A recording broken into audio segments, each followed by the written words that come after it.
It may have taken a tragedy of the Sandy Hook magnitude to thrust the gun debate back into the national spotlight, but with President Obama's promise to take action today, it seems that real change could be on the horizon. But what will Washington do, and how quickly? Here's ABC's Jake Tapper. 5 days after the horrific attack at Sandy Hook Elementary School, the president fleshed out what he meant when he pledged to the citizens of Newtown meaningful action.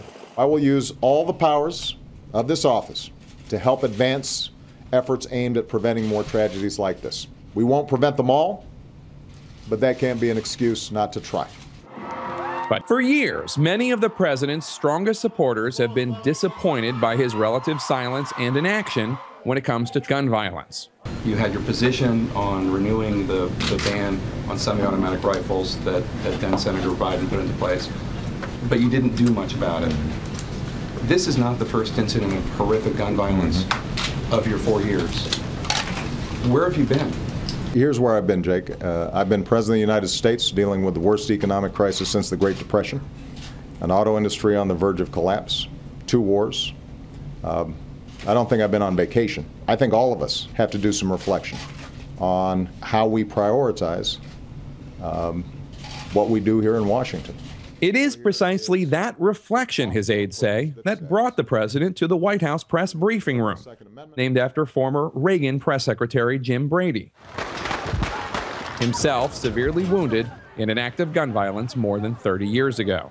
Today, the president said that his administration would look at the mental health, education, cultural, and gun control aspects of this tragedy. And to head the effort, he appointed Vice President Biden, an author of the 1994 crime bill, which contained a ban on some semi-automatic rifles. The Biden team, which will include the 4 relevant cabinet secretaries, will report to the president by next month, he said.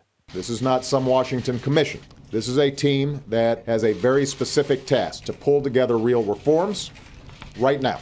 The president also called on Congress to take real action now, banning the sale of high-capacity ammunition clips, closing the so-called gun show loophole that does not require background checks for many private sales, and banning the sale of what the president called military-style assault weapons, which the White House defined as high-powered weapons that can fire hundreds of rounds in minutes. If we're going to change things, it's going to take a wave of Americans, mothers and fathers, daughters and sons, pastors, law enforcement, mental health professionals, and yes, gun owners, standing up and saying, enough, on behalf of our kids. Of course, a ban is not that simple. Take a look. This is an M16 automatic rifle. It's generally illegal to the public. It can fire continuously. With one pull of the trigger, the bullets come non-stop, 30 rounds in 2 seconds. This AR-15 style rifle is legal and very popular.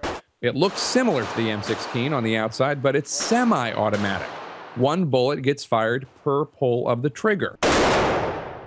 So this legal version takes 10 to 15 seconds to fire off 30 rounds.